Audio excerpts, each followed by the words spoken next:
Vamos al Evangelio según Lucas. Evangelio según Lucas en el capítulo 8, verso 22. Cuando lo tengas, por favor, me das un fuerte amén. Lucas capítulo 8, verso 22. Os estoy esperando. Lucas 8, 22. Dice: cierto día Jesús les dijo a sus discípulos: crucemos al otro lado del lago. Vamos a orar. Señor Dios que estás en el cielo, Padre, te damos gracias en esta noche por tu amor, te damos gracias por tu presencia, te damos gracias porque sabemos que tú nos estás escuchando, sabemos que tú has escuchado, Señor, nuestro clamor, has visto nuestra ofrenda de manos levantadas, has visto nuestra ofrenda, Señor, de corazones humillados delante de tu presencia, Dios. Has visto el deseo que tenemos de darte a ti toda la gloria, todo el honor y toda la honra que solamente tú te mereces. En el nombre de Jesús te pedimos que nos hables en esta noche, Señor, y que realmente podamos hacer que esta palabra se haga verdad en cada uno de nosotros. En el nombre de Cristo Jesús, amén y amén. Dile que está a tu lado, crucemos al otro lado. Dice el versículo 22, cierto día Jesús le dijo a sus discípulos: crucemos al otro lado del lago. Así que subieron a una barca y salieron. Mientras navegaban, Jesús se recostó para dormir una siesta. Pronto se desató una tormenta feroz sobre el lago. La barca se llenaba de agua y estaban realmente en peligro. Es tremendo lo que nos está diciendo el Señor en este pasaje de la Escritura, porque los apóstoles, de acuerdo al relato bíblico, se encontraban en una verdadera situación de peligro. No era que ellos estuviesen con miedo al agua. De hecho, varios de ellos eran pescadores, eran hombres de mar, eran hombres que estaban acostumbrados a las tormentas que se desataban en medio de la noche. Pero la Escritura es clara cuando decir que estaban realmente en peligro. Decir que estaban realmente en peligro significa que realmente había la posibilidad de que la barca en la que ellos estaban navegando naufragara. Realmente existía la posibilidad de que sus vidas se perdieran. Dice que era una tormenta feroz. No dice que era una llovizna. No dice que comenzó a soplar en la brisa del lago, sino dice que fue una tormenta feroz, es decir, olas muy fuertes, muy altas que se levantaban y llenaban de agua esta barca donde iba el Señor con sus discípulos. ¿Sabes? Es para muchas personas, aún dentro de la iglesia cristiana, porque este mensaje es para cristianos, difícil entender, difícil comprender y difícil aceptar que en el camino de Cristo muchas veces vamos a estar experimentando situaciones de peligro real, situaciones donde realmente nuestra propia vida, nuestra propia existencia terrenal se encuentra en peligro y no a causa de pecado, porque hagamos el paréntesis y pongámonos en acuerdo en que muchas veces estamos en peligro de muerte en nuestro matrimonio, en nuestras finanzas, en nuestra salud, en nuestro trabajo, en nuestro estudio, en la relación con nuestros seres queridos a causa del pecado. Pero no es esto lo que está diciendo la Escritura. Estamos hablando de hombres que estaban en peligro de muerte por ser seguidores de Jesús y obedecer la palabra que Jesús les había dado. Fue Jesús el que les dijo: crucemos al otro lado del lago. Es decir, estos hombres escucharon la palabra del Señor Jesucristo y la obedecieron. No dijeron: bueno, Señor, pero mira que ya está atardeciendo, mira que se está haciendo noche. Al ser hombres de mar, conocían, de hecho, el movimiento de los tiempos, de los cielos. Es probable que antes de embarcarse vieran que las nubes estaban tal vez cerrándose y tal vez alguno podría haber pensado: bueno, va a ser una noche complicada. Pero al escuchar la palabra del Señor Jesucristo, al escuchar que Cristo les dice: crucemos al otro lado del lago, ellos ¿qué hacen? Se montan en la barca y comienzan a cruzar al otro lado del lago. El título del mensaje de hoy, para los que tienen el buen hábito de volverlos a escuchar, es embarcados. Dile al que está a tu lado, embarcados.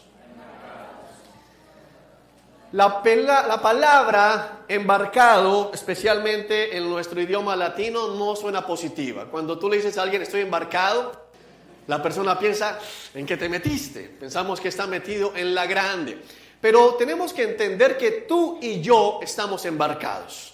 Amén.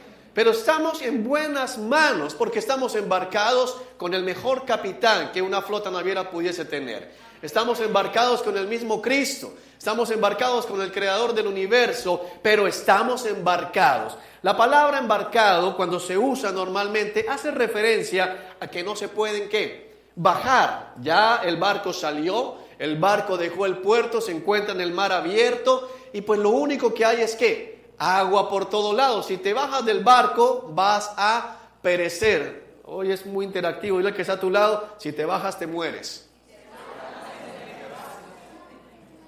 Iglesia, si te bajas, te mueres. Amén. Si me bajo, me muero.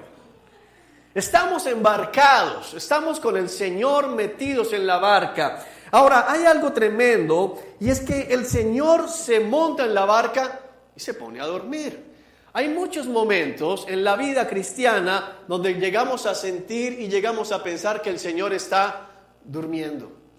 Como que Dios, estoy en esto porque tú me dijiste, porque tú me ordenaste y ahora estás roncando. El Señor allá, recuerden que el Señor Jesucristo es absolutamente Dios, pero también es absolutamente ¿qué? Hombre. Y estaba cansado, se recostó en la barca y comenzó a dormir. No hay ningún registro bíblico que diga que el Señor roncaba, tampoco lo hay que no, pero estaba durmiendo plácidamente en medio de un momento bien complicado, en medio de uno de los momentos más difíciles, porque la Escritura no miente. Yo siento calor, prendamos ese aire por favor, porque la Escritura dice con claridad que estaban en real peligro de muerte. No estaban asustados por asustarse, realmente sus vidas estaban en peligro y el Señor estaba dormido. El Señor estaba ahí acostado. Ahora tenemos que entender que muchas veces vamos a experimentar eso mismo. Oramos por una enfermedad, oramos por la situación económica, oramos por el matrimonio, oramos por la situación de nuestros hijos, de nuestros padres, oramos por nuestro trabajo, oramos por lo que nos está pasando y sentimos que Dios no contesta. Sentimos que Dios no nos habla, sentimos que Dios se quedó en silencio, se enmudeció, que nos metió en el problema, nos embarcó con Él y nada más. Y ahora estamos metidos en esta a causa de la obediencia al Señor. Versículo 24. Los discípulos fueron a despertarlo. Maestro, maestro, nos vamos a ahogar, gritaron. Aquí comienza a suceder algo especial y es que estos hombres no dijeron, Señor, hay peligro de que nos ahoguemos, sino que dijeron, nos vamos a ahogar. En la mente de ellos, en el corazón de ellos, ya todo estaba ¿qué? Perdido. Entonces no entiendo para qué despertaron a Jesús. ¿Para qué despertamos al Señor? Y quiero que entiendas que el Señor realmente nunca ¿qué? Duerme, porque el Señor lo expresó. Mi Padre a esta hora también ¿qué? Trabaja. Amén. Dile que está a tu lado, el Señor no duerme. Pero tomando lo que está diciéndonos el relato, ¿para qué comenzamos a molestar al Señor cuando ya creemos que no hay nada que hacer? Señor, Señor, se me acabó el matrimonio. Señor, Señor, ya fui a la ruina. Señor, Señor, estoy desahuciado. No vamos a decirle, Señor, sálvame, sino vamos a decirle ¿qué? Señor, ya todo está perdido. Es lo que ellos le dijeron, Señor, nos vamos a ahogar. Fue como que le dijeron al Señor, oye, por lo menos muere y muere despierto. Está mirando cuando nos ahoguemos todos. No le dijeron, Señor, rescátanos, sino, Señor, ¿qué? Nos vamos para abajo, por lo menos despiértate. Y muchas veces nosotros vamos a orar sin fe. Oramos por cumplir con el requisito bíblico. Oramos como por dejar la queja sentada.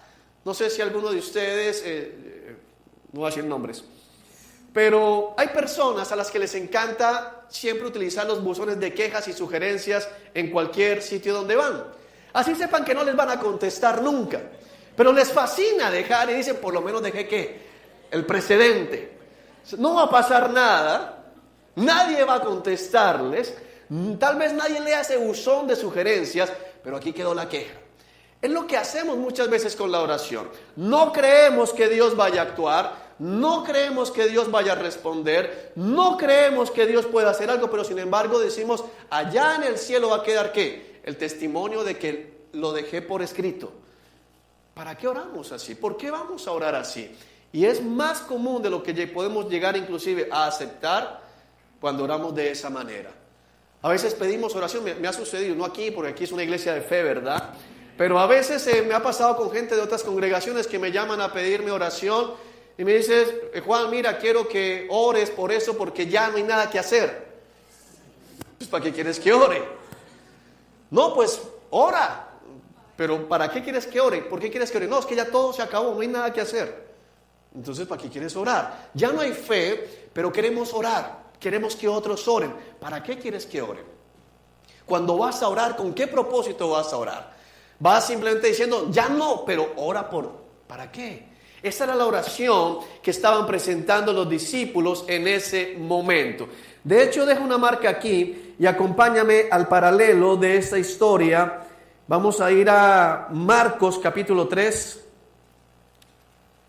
para que veamos otra expresión allí y entendamos mucho más el pasaje.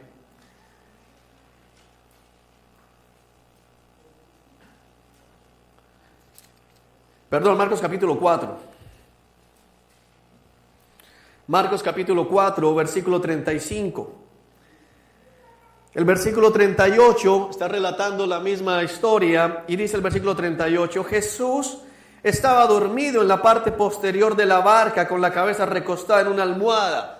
Eso es tremendo. El Señor estaba bien cómodo. Y ahorita vamos a entender esto. El Señor estaba cómodo. Los discípulos lo despertaron, maestro, ¿no te importa que nos ahoguemos? Gritaron. ¿Cuántas veces hemos pensado que a Dios no le importa?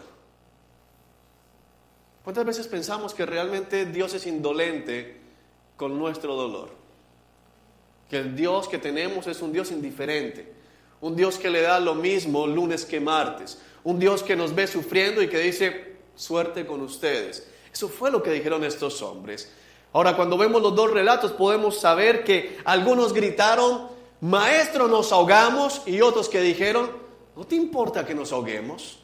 Otros que decían y todavía tenían fe, pero no una fe salvadora, no una fe que decía, Señor, tengo un Dios misericordioso, tú eres mi Dios misericordioso que me ama y que tiene el poder para sacarme de acá, sino aquellos que dijeron, tienes el poder, pero no te importa. Puedes cambiar mi vida, pero te da lo mismo. Y vamos y le decimos al Señor, porque no ha contestado en el tiempo que esperábamos que contestara, que no le importa mi vida. Pensamos que a Dios no le importa el maltrato que podamos recibir de otra persona. Pensamos que a Dios no le importa la situación que estoy enfrentando financiera. Pensamos que a Dios no le importa la enfermedad que hay en medio de mi familia. Pensamos que a Dios lo único que le importa es el cumplimiento de sus reglas. Y Dios no está pendiente de las reglas. Dios está pendiente de nuestro corazón. Las reglas, lo único que están allí es para permitirnos demostrarle a Él que le amamos. Amén. No tenemos un Dios legalista. Tenemos un Dios de amor. Un Dios que nos ama. Y un Dios que nos ha permitido, nos ha proveído el marco para mostrar que le amamos también. Amén. Esta gente dice, no te importa. ¿Sabes? Cuando nosotros vamos y le decimos a Dios o le decimos a un hermano en la fe, oye, es que lo que me están pidiendo hacer es demasiado difícil. Estamos diciendo lo mismo. A Dios no le importa. A Dios lo único que le importa es que todos cumplan con las reglas que Él estableció. Y creemos que Dios es un Dios lejano, un Dios que no escucha mis oraciones, un Dios que tal vez tiene tiempo para otros, pero para mí, no. Eso es mentira, iglesia. Eso no es cierto. Pero es lo que podemos llegar a pensar en medio de la noche en que la tormenta se ha levantado en contra nuestra. Amén. El hecho de que Dios no haya contestado tu oración aún, el hecho de que el Señor aún no se haya levantado, no quiere decir que se ha olvidado de ti. El que está a tu lado, Dios no se ha olvidado de ti. Dios no se ha olvidado de ti. Cuando Jesús se despertó, reprendió al viento y a las tempestuosas olas. De repente la tormenta se detuvo y todo quedó en calma. ¿Sabes? Tenemos que recordar algo, y es que solo basta una palabra de Dios. En el mismo momento en que el Señor se levanta, en el mismo momento en que el Señor da la palabra, toda la tormenta desaparece. El Señor se levanta, reprende al viento, reprende las olas y todo queda en calma. El cuadro que se veía de tormenta, el cuadro que se veía asustador, inmediatamente pasa a ser el paisaje perfecto. Yo me imagino que se despejó el cielo, se vieron las estrellas, se vieron los luceros, se vio todo lo que podría haber allí. Una perfecta calma a consecuencia de una palabra que salió de la boca del Señor. La pregunta que tenemos que hacernos es, ¿creemos eso?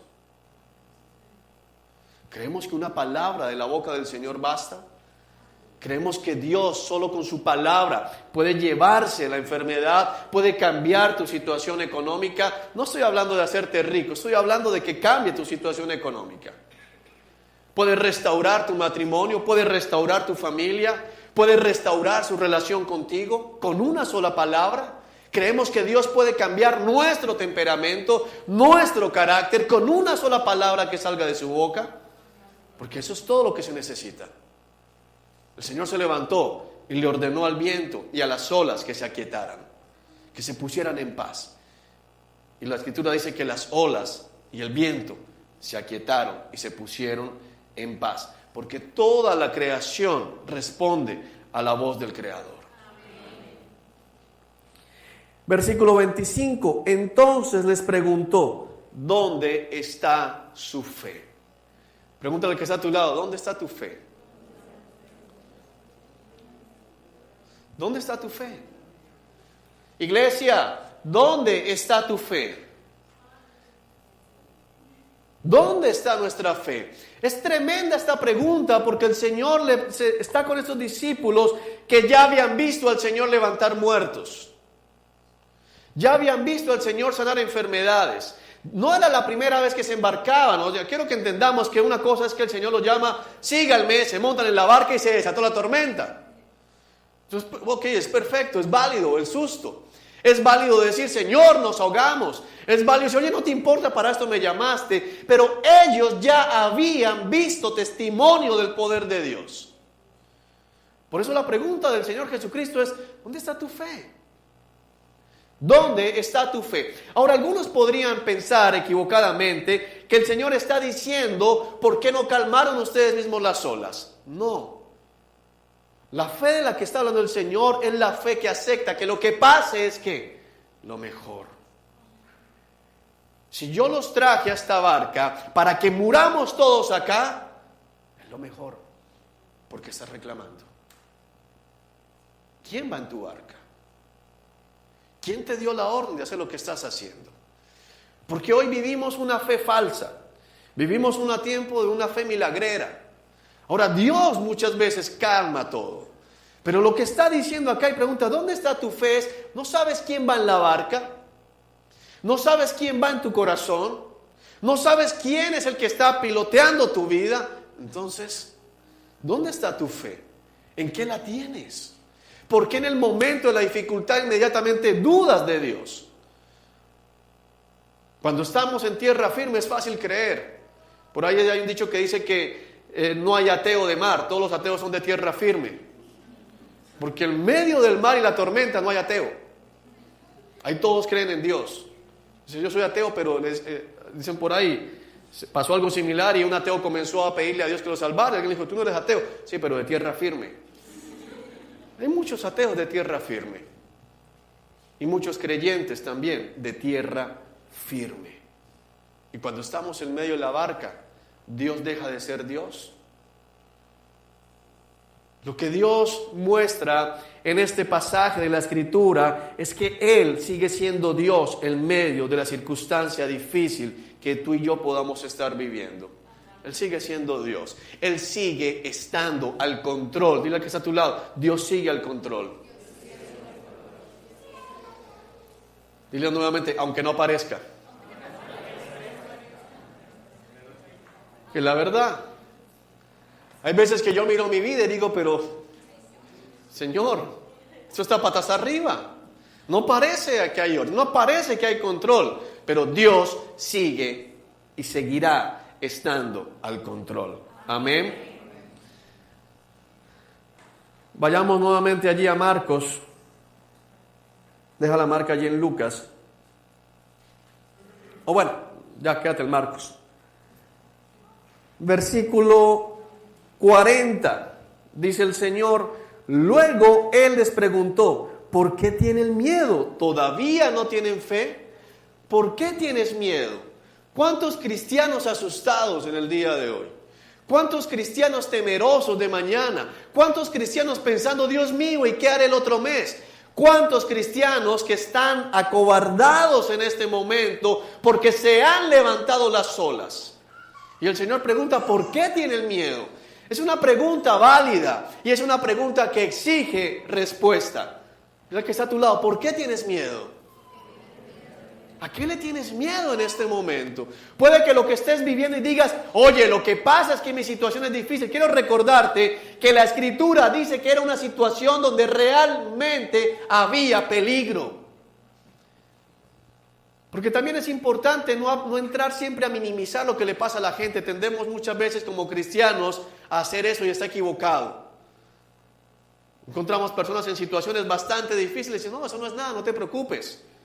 No, si es algo. La Escritura está diciendo que estaban realmente, ¿qué?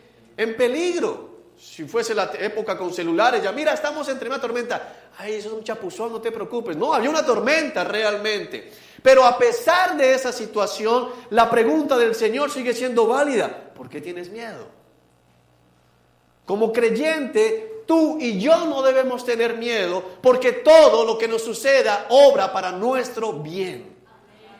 Eso dice la Escritura. Todo obra para el bien de los que están en Cristo Jesús.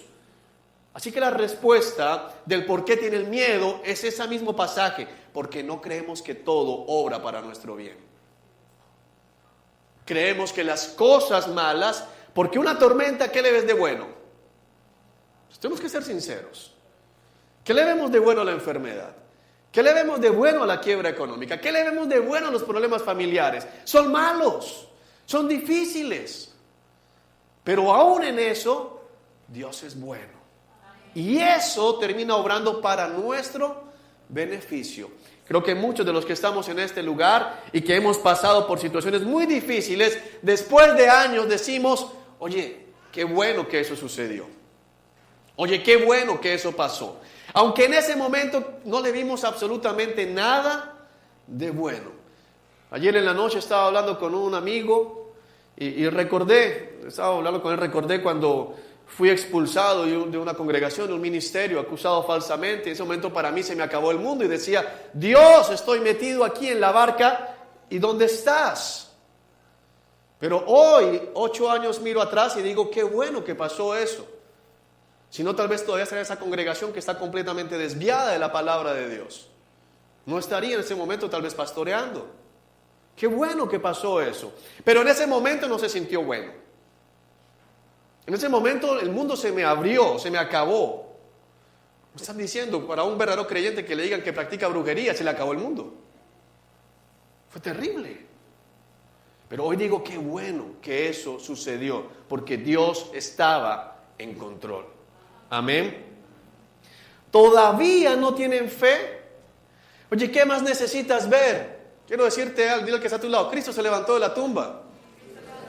¿Qué más necesitas? Hay muchas personas caminando en las bancas de la iglesia cristiana que dicen, bueno, lo que pasa es que yo todavía no es un milagro así, milagro. ¿Cuál más? O sea, yo he escuchado de gente, o sea, si yo viera algo así, Cristo se levantó, ¿qué más milagro quieres? Cristo se levantó. Amén. ¿Quieres otro milagro grande? Estás aquí sentado. Eso es un milagrazo. Que gente como tú y como yo, bueno, tal vez algunos eran santos antes de conocer al Señor, yo no, esté aquí es un milagro. Y no estoy hablando de estar predicando, estoy hablando de estar aquí y no al frente en ese bar. Es un milagro. Amén. ¿Por qué todavía no tenemos fe? ¿Qué estamos esperando? ¿Sabes? Nos parecemos a los fariseos cuando el Señor y a todo el pueblo de Israel, el Señor va, los alimenta 25,000 con unos cuantos pedazos de pan y pescado y dicen, bueno, ¿y tú qué señal puedes hacer? ¿Qué más? Y el Señor les dijo, la única señal, ¿cuál será? La resurrección. Ya resucitó. ¿Qué más quieres? ¿Por qué sigues con miedo? ¿Por qué sigues atemorizado? Amén. Versículo 41 es terrible. Los discípulos estaban completamente aterrados. ¿Quién es este hombre?, se preguntaban unos a otros. Hasta el viento y las olas lo obedecen. ¿Sabes por qué? Ahí está la respuesta. ¿Sabes por qué estaban aterrados? ¿Sabes por qué tenían miedo? ¿Sabes por qué pensaban que realmente a Dios no le importaba? ¿Sabes por qué pensaban que se iban a ahogar? Porque todavía no creían que Jesús era Dios. Todavía hablaban de Él como ¿qué? ¿Quién es este hombre? ¿Quién es este hombre que hasta las olas le obedecen? ¿Quién es Jesús para ti? ¿Quién es Jesús para ti? ¿Es simplemente un maestro? ¿Es simplemente un profeta? ¿O es Dios? Porque si es Dios, no tienes por qué tener miedo. Si es Dios, vas a vivir en obediencia, aunque te cueste la vida. Amén. No vas a andar sacando excusas. No vas a andar diciendo, no, Señor, lo que pasa es que si hubieras vivido lo que yo he vivido, Jesús fue tentado en todo, mas sin pecado. La Escritura dice eso con claridad. Amén. Ahora te voy a explicar, aunque eso va a quedar para parte 2 en otro jueves, ¿por qué se levantan las olas? ¿Por qué las olas se levantan? Algunas veces, pero ¿por qué se levantan las olas? Y siento en el Señor contarles esto, lo pueden verificar en sus casas, en Mateo, en Lucas especialmente, en Marcos, en Lucas no es tan claro, pero ahí está también. El versículo capítulo 5 empieza diciendo, entonces llegaron al otro lado del lago, a la región de los Gerasenos. El capítulo 5 de Marcos y sus paralelos en Lucas y en Mateo nos hablan de que el Señor Jesús los embarcó a todos con un propósito, ir a liberar a un hombre que estaba terriblemente endemoniado, el endemoniado Geraseno, un hombre que estaba poseído por una legión de demonios. Un hombre que vivía en el cementerio, un hombre que lo encadenaban y rompía los grilletes como si nada, y se vivía cortando el cuerpo, pensando en quitarse la vida. El Señor llevó la barca hasta el otro lado con un solo propósito. Lee ese capítulo en tu casa. Él desembarca e inmediatamente libera a ese hombre que estaba poseído por una legión de demonios. De acuerdo al relato, por lo menos ese hombre tenía 2,000 demonios. 2,000. Lo libera, lo deja en su sano juicio y lo envía a predicar el evangelio a toda esa región donde él fue rechazado. Porque salió la gente y le dijeron a Jesús, vete, déjanos en paz. Les dio miedo. Donde la iglesia no pudo llegar, el Señor envió a ese hombre que había sido liberado. Esas eran las olas que se estaban levantando. A veces no entiendes por qué.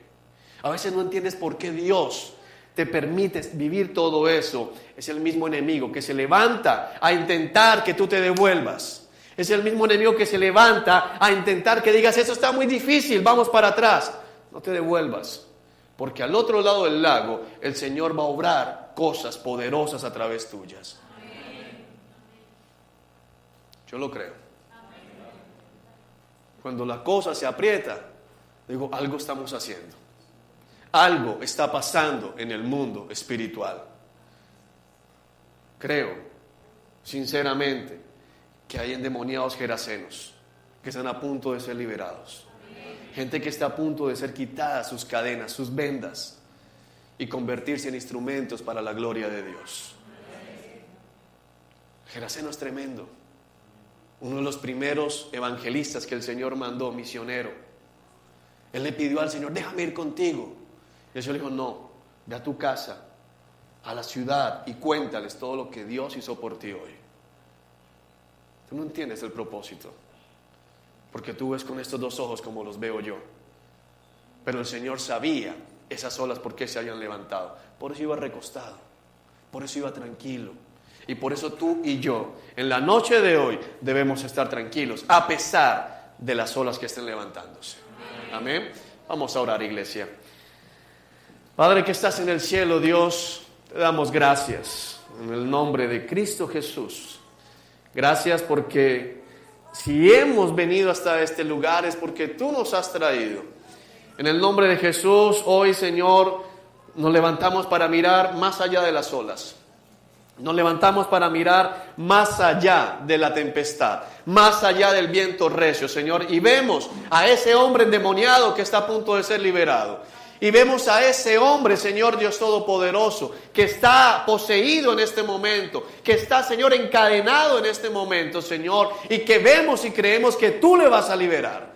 Señor Dios Todopoderoso, creemos que las olas se están levantando, Padre Santo, porque como iglesia, como congregación, nos estás llevando, Padre, para que las vendas de muchos de tus hijos caigan. En el nombre poderoso de Cristo Jesús, para que los hogares sean restaurados, Señor Dios Todopoderoso, para que aquellos, Padre, que proclaman tu nombre, Señor, por motivos equivocados, sean, Señor, confrontados, Señor, desnudados sus intenciones, y algunos de ellos, Señor, tal vez sean usados, Padre, para que muestren a otros que en verdad estaban en error. Hoy por eso nos sometemos a tu palabra. Hoy por eso nos sometemos, Dios, al Evangelio. Y te decimos, Señor, mientras tú estés en la barca, Señor, estaré confiado. Mientras tú estés en la barca, Señor, no temerá mi corazón. Mientras tú estés en la barca, Señor, aunque todo parezca perdido, aunque parezca que mi vida se va a entregar, Señor, y va a fallecer, Señor, ahí en el lago, Padre, entregaré mi vida, si eso sirve y aporta para que tu reino sea extendido.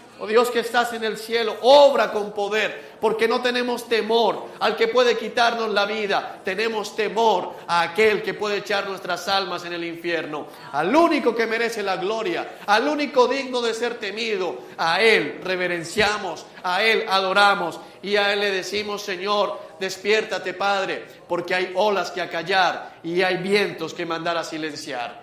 En el nombre de Jesús, amén y amén.